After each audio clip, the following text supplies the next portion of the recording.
Welcome back to my channel inside heart Kolkata থেকে আমি খুশি চলে আসলাম আরেকটা নতুন ব্লগ নিয়ে। কেমন আছো সবাই? আশা করছি ভালোই আছো, আর আমিও ভালোই আছি। তো আজকে একটু টেনশনের মধ্যে আছি, কারণ আমার মেয়ের আজকে বেঙ্গলি এক্সাম বলে কথা। আগের দিন ব্লগেই বলছিলাম যে বেঙ্গলিতে ও পারে না, সেটা বলবো না। আর পারে না বলাটা নিজেদেরই লজ্জা, কারণ আমরা নিজেরা বাঙালি, তো বাঙালি হয়ে যদি বাংলা লিখতে না পারে সেটা খুবই লজ্জার ব্যাপার। ঠিক আছে, এখন বাচ্চা আছে, হয়ে যাবে। ব্লগ করবো কি, ভীষণ গরম দেখে বুঝতেই পারছো, ঘেমে গেছি। আর ঘরদোয়ার তো গুছাতেই হবে, ঘরদোয়ারগুলো গুছাচ্ছিও। তোমরা অনেকে মেম্বারশিপ নিচ্ছ, অনেক থ্যাংক ইউ মেম্বারশিপ নেওয়ার জন্য। এই চ্যানেল থেকে মানে ইনসাইড হার্ট কলকাতা থেকে কিন্তু আমার মেম্বারশিপ অন রয়েছে। আর সকালবেলা উঠে আমার গোছানো হয়ে গেছে।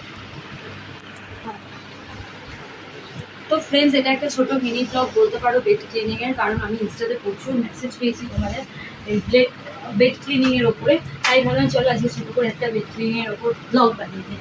আর ওখানে আমি ভাত বসিয়েছি। আজকে রান্না বলতে সেরকম কিছু করতে পারবো না, কারণ আমাকে এখনই বেরোতে হবে। তো ফ্রেন্ডস, আমি আরেকটা কথা বলে রাখি, আমি কিন্তু মানে এর আগের মাসে আমি যখন পার্লারে গেছিলাম, তোমরা যারা আমাকে বলো যে আমার ফেসিয়াল ব্লগ আমি কী কী করি, মানে স্কিনের জন্য কী কী করি না করি, সেটা একটা ব্লগ দেওয়ার জন্য।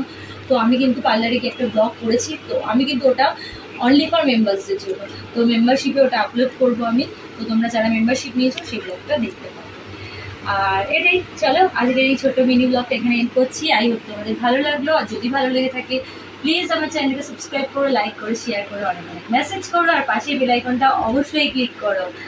আর এই চ্যানেলে আমার কিন্তু original Insta link, original Facebook পেজের লিঙ্ক দেওয়া আছে। তো তোমরা প্লিজ যারা আমার ইনস্টা বা ফেসবুক পেজ এখনো ফলো করোনি, ফলো করতে চাও, এই চ্যানেল থেকেই ফলো করো। চলো, টাটা।